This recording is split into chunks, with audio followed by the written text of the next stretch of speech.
कहानी की शुरुआत होती है एक थिएटर से, जिसमें एक बच्चा पिक्चर देख रहा होता है अपनी लॉलीपॉप चूसते चूसते। लेकिन वहाँ पे थिएटर का एक वर्कर आ जाता है, जिसको देख के ये बच्चा भाग के छुप जाता है और उसको ये लड़की बचाती है। लेकिन ये लड़का है कौन और साला ये थिएटर में अकेला कर क्या रहा था, वो तो हमें आगे पता चलेगा। इसके बाद हमें देखने को मिलता है कि ये बच्चा डेरी नाम की जगह से बाहर जा रहा था और तभी उसके पास एक गाड़ी आके रुकती है, जिसमें एक फैमिली बैठी हुई होती है, जिसमें एक लेडी जो कि प्रेग्नेंट है। और वो लोग इससे पूछते हैं कि अरे वो बालक, तुम्हें कहाँ जाना है? तो बालक उनसे बोलता है कि कहीं भी ले चलो, बस डेयरी से दूर। लेकिन डेयरी में ऐसी क्या चीज है जो कि बच्चे को डरा रही है, जिस वजह से वो इससे दूर जाना चाहता है। इसके बाद वो बच्चा गाड़ी में बैठ जाता है और शुरुआत में सब कुछ ठीक चल रहा होता है, सब कुछ बिल्कुल नॉर्मल लग रहा होता है। लेकिन फिर धीरे धीरे वो फैमिली काफी वियर्ड बिहेव करने लगती है, जोर जोर से बोलने लगती है। और जब बच्चा गाड़ी से बाहर देखता है तो उसे पता चलता है कि ये लोग तो मुझे वापस डेयरी के अंदर ले जा रहे हैं। जिससे बचने के लिए वो चलती गाड़ी से बाहर जाने की भी कोशिश करता है, लेकिन कामयाब नहीं हो पाता। और तभी उस लेडी के पेट में दर्द होने लगता है और उसी वक्त उस लेडी की डिलीवरी हो जाती है। लेकिन उसके पेट से जो बाहर आता है वो बच्चा नहीं होता, बल्कि वो बच्चे के रूप में एक मॉन्स्टर होता है। और वो बाहर आते ही सबसे पहले उस बच्चे पे हमला करता है। लेकिन अब यहाँ पे एक क्वेश्चन उठता है कि ये मॉन्स्टर है कौन और इसकी इस बच्चे से क्या दुश्मनी थी और ये बच्चा डेयरी से बाहर क्यों जा रहा था, वो तो तुम्हें इस वीडियो में आगे पता चलेगा।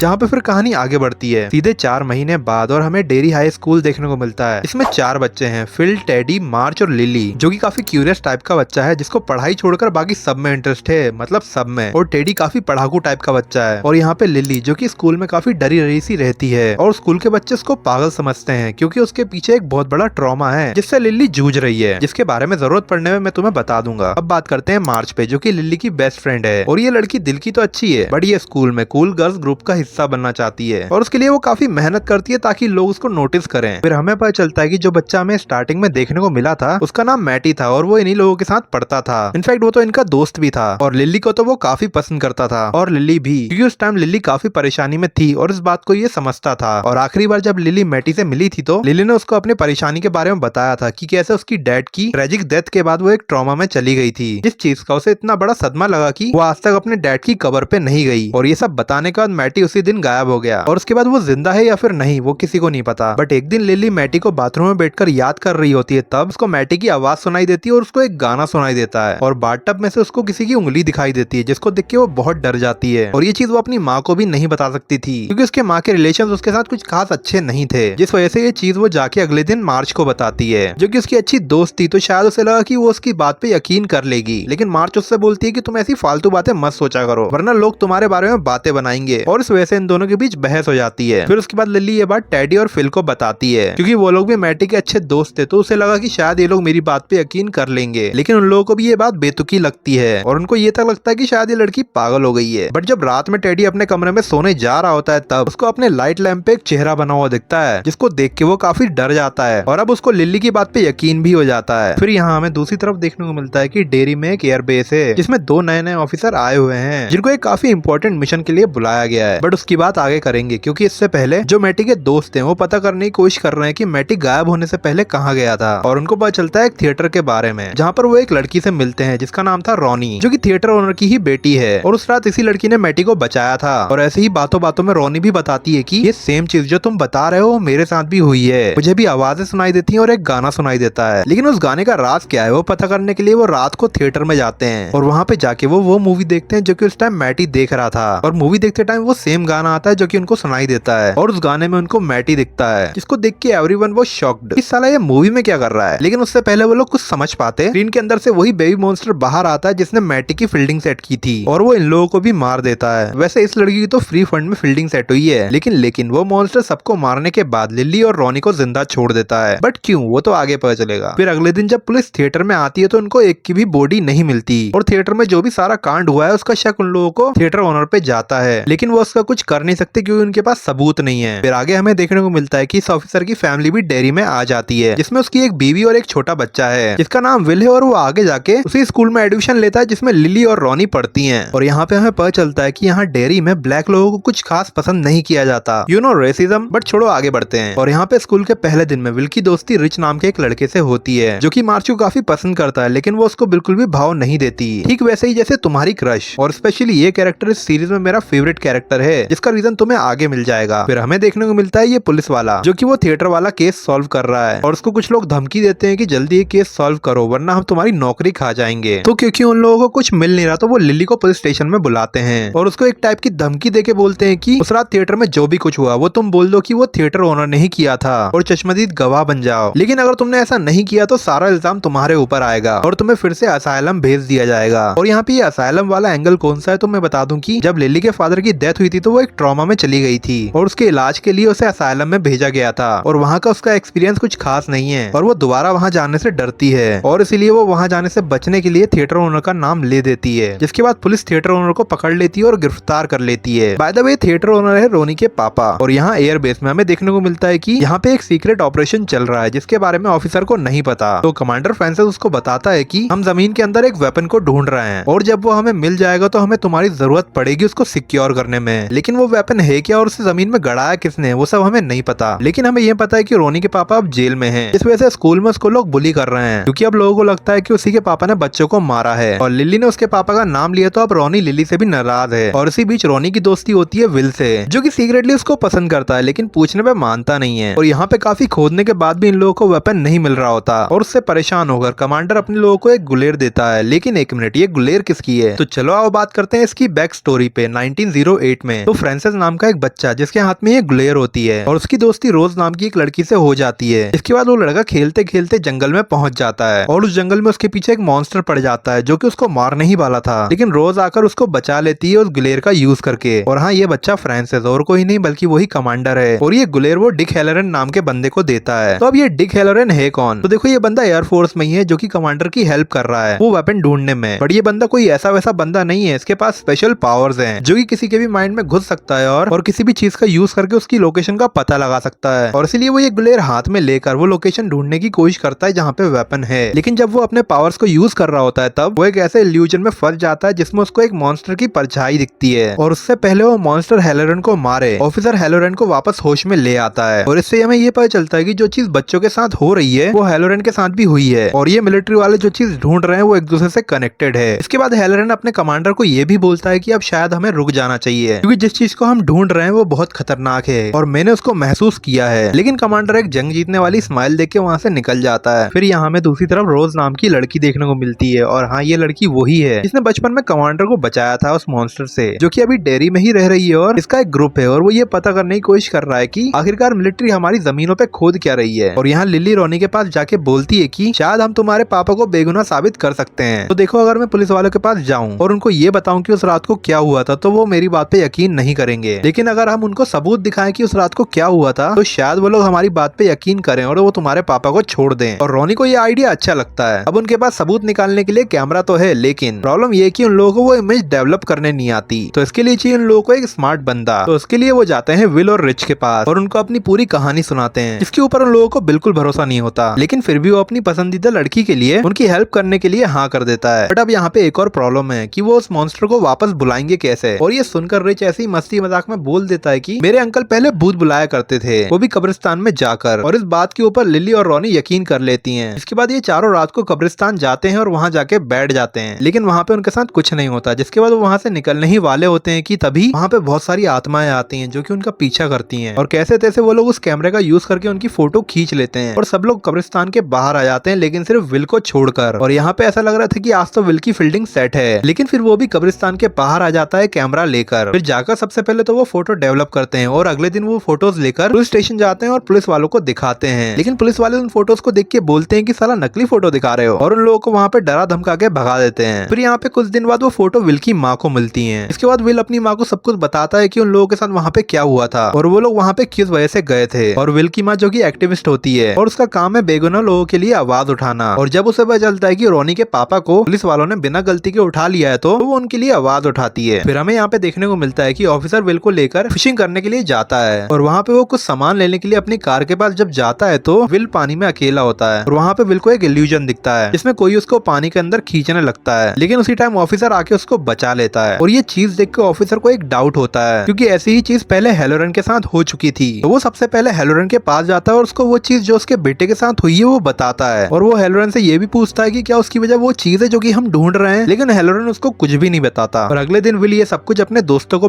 बताता है और उसी के साथ उन लोगों को ये भी समझ में आ जाता है कि चीजें हमारे साथ जब ही होती हैं जब हम लोग डरते हैं। देखो वो इल्यूजन सिर्फ उन्हीं लोगों को आता है जिनका कोई पास्ट ट्रॉमा होता है और वो उस ट्रॉमा से डरते हैं और उसी चीज का फायदा वो मॉन्स्टर उठाता है और इसीलिए बच्चों के साथ ये सब हो रहा है और हेलोरेन के साथ भी, क्योंकि उसका भी एक पास्ट है जो कि हमें आगे पता चलेगा। फिर यहाँ पे विल की मम्मी रॉनी के पापा से मिलने जाती है पुलिस स्टेशन में और पता लगाने की कोशिश करती है कि किस तरीके से वो उनकी हेल्प कर सकती हैं। और उसके कुछ दिन बाद स्कूल में मार्च लिली के पास आती है और उससे पूछती है कि तुम ठीक तो हो ना, और उस दिन के बिहेवियर के लिए वो उससे सॉरी बोलती है। बट तभी मार्च की आंखों में दर्द होने लगता है और उसकी आंखें बाहर आने लगती है, वो भी काफी अजीब तरीके से। और ये देखकर मार्च एकदम से पागल हो जाती है और इधर उधर भागने लगती है और अपने आप को नुकसान पहुंचाने लगती है, लेकिन लिली उसे किसी तरीके से रोक लेती है। लेकिन जब तक मार्च अपनी एक आंख को नुकसान पहुंचा चुकी होती है। फिर यहाँ पे दूसरी तरफ हमें देखने को मिलता है कि खुदाई की लोकेशन से मिलिट्री एक आदमी को पकड़ती है जिसका नाम डैनियल होता है। और ये डैनियल है कौन, तो मैं बता दूं कि ये बंदा रोज नाम की जो लेडी है उसका नेफ्यू है, जो कि मिलिट्री वालों की जासूसी कर रहा होता है कि ये लोग यहाँ पे ढूंढ क्या रहे हैं। बट अब पकड़े जाने के बाद हेलोरेन उससे सवाल जवाब करता है जिसका वो कुछ भी आंसर नहीं देता, तो इसीलिए हेलोरेन उसके माइंड में घुस जाता है और उसको वहाँ पे पता चलता है कि हजारों साल पहले एक मीटियोर धरती पे गिरा था और उस मीटियोर के अंदर एक शक्ति थी जो कि उस मीटियोर के टूटने से आजाद हो गई थी। और फिर जब इंसानों का जन्म हुआ धरती पर तो वो शक्ति इंसानों को मार के खाने लगी थी। तो इससे बचने के लिए कुछ इंसानों ने उस मीटियोर के टुकड़ों से ही हथियार बनाया और उस बुरी शक्ति से लड़ने की कोशिश करी, जिसके बाद वो शक्ति जंगल में ही रहने लगी और धीरे धीरे लोगों ने उस जंगल में जाना बंद कर दिया। बट फिर भी वो शक्ति इंसानों को ढूंढ लेती थी और उनको मार के खा लेती थी, जिस वजह से परेशान होकर वहाँ के लोगों ने फैसला किया कि हमें इस शक्ति को इस जंगल में ही बंद करना होगा। तो उसके लिए उन लोगों ने वही मीटियोर के टुकड़े इकट्ठे किए और उन टुकड़ों से पूरे जंगल में चारों तरफ पिलर्स बना दिए, उन टुकड़ों को जमीन में गड़ाकर, जिससे वो बुरी शक्ति उसी जंगल में कैद हो गई। और जो लोगों ने वो पिलर्स बनाए थे उनके वंशज आज भी उन पिलर की प्रोटेक्शन कर रहे हैं और वो वंशज और कोई नहीं बल्कि रोज और उसका एक ग्रुप है। बट अब डैनियल मिलिट्री के कब्जे में है तो इन लोगों को वो पिलर्स मिल ही जाएंगे। फिर यहाँ पे मार्च जो कि अब ठीक है लेकिन उसकी एक आंख जा चुकी है, बट अब उसको लिली की बातों पे यकीन है। फिर ये सारे दोस्त उस बिल्डिंग पे बैठे हुए होते हैं तो उन लोगों को वहाँ पे मैटी मिलता है जो कि जिंदा था, लेकिन ये जिंदा कैसे है वो तो आगे पता चलेगा, क्योंकि उससे इम्पोर्टेंट बात अभी तो ये है कि डैनियल पिलर्स के बारे में मिलिट्री को बता चुका है। और जैसे ही रोज को पता चलता है कि डैनियल मिलिट्री के कब्जे में है, वो कमांडर से मिलने जाती है और उसको बोलती है कि तुम बहुत बड़ी गलती कर रहे हो, लेकिन कमांडर उसकी बात नहीं मानता, जिसके बाद वो डैनियल के पास जाती है और उसको वो मीटियोर का एक छोटा सा टुकड़ा दे देती है, क्योंकि जब तुम उस पिलर के पीछे जाओगे तो वो स्प्रिट तुम पे हमला करेगी, तो इसलिए इसको पास रख लो, ये तुम्हें बचाएगा। और यहाँ पे दूसरी तरफ मैटी को लेकर लिली और रोनी पुलिस स्टेशन जाने का बोलते हैं कि अब मैटी को देखने के बाद पुलिस वाले हमारी बात पे यकीन कर लेंगे, लेकिन मैटी पुलिस वालों के पास जाने से मना कर देता है और उनको ये बोलता है कि मैं जहाँ से आया हूँ वापस वहाँ जाना पसंद करूंगा, लेकिन पुलिस वालों के पास नहीं। इसके बाद वो हमें बताता है कि उसके साथ वहाँ पे क्या हुआ था और वो बताता है कि उसको एक जोकर ने पकड़ के रखा हुआ था और उसके साथ वहाँ पे और भी बहुत सारे बच्चे हैं जिनको वो धीरे धीरे खाता है। और वो ये भी बताता है कि फिल अभी भी जिंदा है नीचे। और ये सुनने के बाद लिली फैसला करती है कि अगर तुम हमारे साथ पुलिस स्टेशन नहीं चल रहे हो तो तुम्हें हम सबको टनल के अंदर ले जाना होगा जहाँ पे फिल है, ताकि हम वहाँ जाकर उन लोगों को बचा सकें। तो फिर मैटी क्या ही करता, उसको पुलिस स्टेशन तो जाना नहीं था, तो इसलिए वो उन लोगों को उस टनल में ले जाने के लिए तैयार हो जाता है। और फिर हमें देखने को मिलता है कि जो रोनी के पापा हैं वो पुलिस की गिरफ्त से फरार हो गए। और यहाँ दूसरी तरफ वो ऑफिसर अपनी टीम के साथ डैनियल को लेकर एक कुएं में उतरता है पिलर्स को ढूंढने के लिए, जो कि डैनियल उनका रास्ता बता रहा था। और उनके पीछे जैसे ही हेलोरेन उस कुएं में उतरता है वो फिर से अपनी पुरानी मेमोरी में फंस जाता है। इसमें उसके ग्रैंडमा और ग्रैंडपा थे और वो लोग उससे एक बॉक्स खुलवाते हैं, लेकिन उस बॉक्स में है क्या वो तो हमें आगे पता चलेगा। और यहाँ पे कुएं में घुसने के बाद उनको एक टनल दिखती है जिसमें ये सब मिलिट्री वाले जा रहे होते हैं और उसी टाइम डैनियल उन सबको चकमा देकर वहाँ से निकल जाता है, लेकिन ऐसे हपड़ा तपड़ी में भागते हुए उसके हाथों से वो मीटियोर का टुकड़ा नीचे गिर जाता है। और यहाँ दूसरी तरफ से उसी टनल में लिली और उसके दोस्त भी घुस जाते हैं जिनको मैटी रास्ता दिखा रहा था। और वो लोग जैसे ही टनल के अंदर पहुंचते हैं उनको पता चलता है कि मैटी तो पहले ही मर चुका है और ये जो मैटी के रूप में आया है वो जोकर है। और उसका वो रूप देख के सबकी हवा टाइट हो जाती है और वहाँ से भाग जाते हैं, लेकिन लिली भाग नहीं पाती और वो वहीं के वहीं गिर जाती है, जिसके बाद वो रास्ता भटक जाती है। और यहाँ पे जो मिलिट्री वाले हैं जो कि टनल में आए थे उनको भी जोकर निपटा देता है और अब बस ऑफिसर और उसका दोस्त बचे हुए हैं। और जोकर उन लोगों को भी इल्यूजन दिखाने की कोशिश करता है, लेकिन वो लोग बड़ी ही चालाकी से उससे बच जाते हैं। जिसके बाद ऑफिसर को बच्चों की आवाज सुनाई देती है, लेकिन ऑफिसर को ऐसा लग रहा था कि शायद ये जोकर ही है जो कि उसके साथ चाल चल रहा है, बट असल में वो तो विल और उसके दोस्त थे जो कि दौड़ते हुए आ रहे थे, जिनके ऊपर ऑफिसर गोली चलाने ही वाला होता है कि उसका दोस्त उसके सामने आ जाता है और बच्चों को बचा लेता है, लेकिन खुद को ही नहीं बचा पाता। जिसके बाद ऑफिसर उन बच्चों को लेकर उस टनल से निकल जाता है और यहाँ पे लिली जो कि अकेली होती है और जोकर उसको मारने ही वाला होता है तभी, लेकिन जोकर उसके पास आके एकदम से रुक जाता है क्योंकि उसके और लिली के बीच में वही मीटियोर का टुकड़ा पड़ा हुआ था जो कि डैनियल ने गिरा दिया था। उसको देखकर जोकर डर जाता है और वहाँ से भाग जाता है और लिली उस टुकड़े को उठा के टनल से बाहर आ जाती है। लेकिन ये जोकर है कौन, उसकी बैक स्टोरी क्या है, वो तो हमें आगे पता चलेगा। जिसके बाद लिली वापस आके सबसे पहले तो अपने दोस्तों से मिलती है और उनको उस टुकड़े के बारे में बताती है और उनसे ये भी बोलती है कि चलो वापस चलते हैं उस टनल में और इस बार हम इस टुकड़े की मदद से उस जोकर का सामना कर सकते हैं। लेकिन रोनी काफी फ्रस्ट्रेट हो चुकी थी इस चीज से, जिस वजह से उसकी और लिली के बीच में बहस हो जाती है और वो वहाँ से चली जाती है। और इसी बीच रिच को टाइम मिल गया मार्च को इम्प्रेस करने का। इसके बाद हमें पता चलता है कि रोनी के पापा हैलोरेन जहाँ पे रहता था उसके बेस में आ गए हैं और उसको वहाँ पे लेकर आई है विल की मम्मी। और अपनी पति की पोस्ट की वजह से उसने वहाँ का फायदा उठा लिया और थिएटर ओनर को वहाँ पे छुपा लिया। इसके बाद ये बच्चे भी वहाँ पहुँच जाते हैं जहाँ पे रोनी के पापा थे। लेकिन लिली अपनी नर्स के पास जाती है, बट शायद मैंने तुम्हें इस नर्स के बारे में नहीं बताया। तो देखो, जब लिली असाइलम में भर्ती थी तो उसकी दोस्ती इस नर्स से हुई थी और जब भी लिली कभी अकेला महसूस करती है तो वो इस नर्स के पास जाती है अपनी बातें शेयर करने के लिए। और इस बार जब उसके पास जाती है तो उसके घर पे वहाँ पे एक फोटो दिखता है और उस फोटो में जो आदमी था वो बिल्कुल वैसा दिख रहा था जैसे उसने टनल में जोकर को देखा था। और यहाँ पे हमें पता चलता है कि जो जोकर है वो नर्स के ही पापा हैं, जो कि काफी सालों पहले गायब हो गई थी और नर्स अभी भी उनको ढूंढ रही है। लेकिन पापा ऐसे बने कैसे, वो तो हमें इसकी बैक स्टोरी में ही पता चलेगा। फिर यहाँ पे हैलोरेन वाले बेस में रात को पार्टी चल रही होती है और यहाँ पे ये बच्चे भी हैं। लेकिन तभी वहाँ पे कुछ मार्क्समैन आते हैं और वो लोग रोनी के पापा की तलाश में थे। और वहाँ पे ये लोग पहले तो शराफत से बोलते हैं कि भाई लोग, जो तुम्हारे पास थिएटर ओनर है उसको हमारे हवाले कर दो, लेकिन अगर तुमने ऐसा नहीं किया तो तुम्हारे लिए अच्छा नहीं होगा। बट हैलोरेन और उसके दोस्त वहाँ पे उसको नहीं भेजते और वहाँ पे अंदर थोड़ा गर्मा गर्मी का माहौल हो जाता है। लेकिन वहाँ पे वो मार्क्समैन खुद ही पीछे हट जाते हैं। बट फिर हमें पता चलता है कि उन लोगों ने तो बाहर से दरवाजा लगा दिया है और उन लोगों ने पूरे मकान को आग लगा दी है, जिससे ऑलमोस्ट सब लोग वहाँ पे मर रहे होते हैं। लेकिन तभी वहाँ पे एंट्री होती है जोकर की, जो कि वहाँ पे नाचता हुआ आता है और वहाँ पे डरे हुए लोगों को मार के खाता है। और हैलोरेन किसी तरीके से वहाँ पे फंसे हुए लोगों को बचाने की कोशिश करता है, जिसमें वो रोनी के पापा रोनी और विल को तो बचा लेता है, लेकिन रिच और मार्च को वहाँ से बाहर नहीं निकाल पाता। और अब रिच और मार्च को भी ये यकीन हो गया था कि शायद अब हम यहाँ से बच के बाहर नहीं निकल सकते। लेकिन किसी तरीके से रिच मार्च को बचा लेता है और रिच वहाँ पे मार्च को अपने प्यार का इजहार करता है और अपनी कुर्बानी देके उसको वहाँ से बचा लेता है। फिर उसके बाद हमें देखने को मिलता है कि जोकर, जो कि घर के बाहर आया हुआ है और बाहर जोकर की बेटी आई हुई होती है। और फिर हमें देखने को मिलती है जोकर की बैक स्टोरी। 1935 में जोकर, जो कि डेयरी में ही रहता था और बहुत ही खुशमिजाज आदमी था और वो सर्कस में लोगों को हंसाया करता था। बट एक दिन वो जंगल में गया और वहाँ से कभी वापस ही नहीं आया और उस टाइम लोगों को लगा कि शायद उसे किसी जानवर ने खा लिया होगा। बट उसकी बेटी उसको ढूंढती रही और अब यहाँ पर उसको पता चल रहा है कि ये उसके पापा नहीं है, बल्कि उसके पापा के रूप में वो एक बुरी शक्ति है जिसने उसके पापा को तो पहले ही मार दिया था और अब वो उसका रूप ले चुकी है। और हमें ये भी पता चलता है कि जो लोग ये मार्क्समैन थे ये डेयरी के ही लोग हैं, जिनमें से कुछ लोग उन बच्चों के पेरेंट्स थे जो कि थिएटर में खत्म हुए थे और इसीलिए वो लोग बदला लेने के लिए यहाँ पे आए थे। फिर अगले दिन हमें देखने को मिलता है कि ऑफिसर और उसकी बीवी बच्चों के पास आती है और वहाँ पे ही ऑफिसर को पता चलता है कि हैलोरेन को अब पिलर्स की असली लोकेशन मिल गई है, वो भी एक लेडी की वजह से। और इस लेडी के बारे में बताना हो तो ये वही लेडी है जिसके लोगों ने वो पिलर्स गड़ाए थे। और यहाँ पे उस लेडी की हेल्प से ऑफिसर और उसके लोग पिलर ढूंढ लेते हैं और वो मीटियोर का पत्थर निकाल भी लेते हैं। बट फिर यहाँ पे आता है एक ट्विस्ट और हमें पता चलता है कमांडर फ्रांसिस का असली प्लान, जिसमें वो पिलर्स को इसलिए हटाना चाहता है ताकि वो जो बुरी शक्ति जिसने अब जोकर का रूप ले लिया है वो पूरे अमेरिका में फैल जाए। और एक तरीके से वो पूरे शहर की बलि देना चाहता था। और जैसे ही वो पिलर वहाँ से हटता है जोकर जाग जाता है और सबसे पहले वो विल के पास जाता है, क्योंकि वही एक बच्चा था जो कि उस टाइम अकेला था और उसको वो किडनैप कर लेता है। फिर उसके बाद वो स्कूल जाता है और स्कूल में जितने भी बच्चे थे उन सबको किडनैप कर लेता है। और उसके बाद ऑफिसर को जैसे ही पता चलता है कि उसका बेटा विल किडनैप हो चुका है, वो भी जोकर के हाथों, तो वो सबसे पहले हैलोरेन के पास जाता है उससे हेल्प मांगने के लिए, क्योंकि इस तरीके के मैटर वो ही सॉल्व कर सकता है। लेकिन यहाँ पे हैलोरेन की हालत खुद ही खराब थी तो वो क्या ही कर लेता। तो इसीलिए ऑफिसर हैलोरेन को लेकर अपनी बीवी के पास जाता है जो कि रोज के घर गई हुई है। लेकिन क्यों? तो देखो, जब उस आग वाले कांड से रोनी के पापा बच जाते हैं तब अगले दिन ऑफिसर की बीवी उसको अपने घर ले आती है और अब वो उसको शहर से बाहर निकालने की कोशिश कर रही है, जिसके लिए वो रोज के पास आई है हेल्प मांगने के लिए। बट यहाँ पे कुछ और ही हो गया। फिर यहाँ पे लिली, रोनी और मार्च जो कि इस बिल्डिंग पे होते हैं और उनको वहाँ से पूरे शहर के ऊपर धुआं दिखाई देता है, जिसको देख के वो वहाँ से नीचे आते हैं और उनको वहाँ पे दिखता है कि पूरी दीवार पे किसी ने गुमशुदा बच्चों के पोस्टर्स लगा दिए हैं और उन पोस्टर में से एक पोस्टर विल का भी होता है। बट जोकर क्या उनके साथ कोई गेम तो नहीं खेल रहा? इसका पता लगाने के लिए वो लोग स्कूल जाते हैं और वहाँ उनको पता चलता है कि हाँ, ये सब रियल है और उनके पास मीटियोर का टुकड़ा था ही, जिसको वो हाथ में लेके निकल पड़ते हैं जोकर के पीछे ताकि वो अपने दोस्तों को बचा सके और उस जोकर को मार सके। और यहाँ रोज ऑफिसर को बताती है कि अगर तुम्हें अपने बच्चे को बचाना है तो तुम्हें वो पिलर फिर से लगाना होगा, क्योंकि जैसे ही पिलर वहाँ से हटा है तो जोकर अब उस सर्कल से बाहर निकलने की कोशिश करेगा, जिसके लिए उसके बाहर निकलने से पहले तुम्हें वो पिलर वापस से लगाना होगा। लेकिन यहाँ पे प्रॉब्लम ये है कि जो उनके पास वो पिलर था जो कि पहले ही कमांडर ने मशीन में डलवा दिया, जिससे वो पिघल गया और एक मीटियोर का टुकड़ा डैनियल के पास था जो कि उसने टनल में गिरा दिया था, जिसको ढूंढने के लिए रोज हैलोरेन को बोलती है, क्योंकि तुम्हें पता ही है कि उसके पास स्पेशल पावर्स हैं तो वो ये कर सकता है। लेकिन उसकी अभी हालत खराब है, क्योंकि जब वो टनल में गया था उस टाइम वो एक इल्यूजन में फंस गया था। इसमें उससे एक बॉक्स खुल गया था